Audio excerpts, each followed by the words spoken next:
Corporation. Funding has been provided by Wells.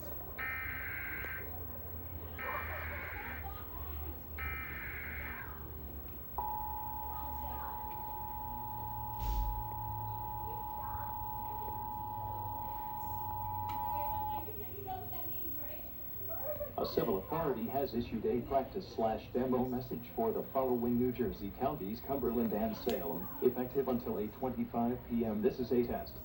This message is for people in New Jersey only. At approximately 7:20 p.m. today, a routine test of the Salem and Hope Creek nuclear generating study on SOAT siren system was conducted. Officials from the New Jersey Office of Emergency Management advised that there is no emergency at the Salem and Hope Creek nuclear generating station.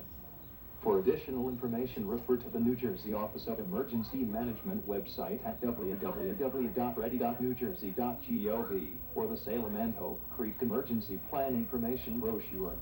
Delaware residents should contact the Delaware Emergency Management Agency. This is a test.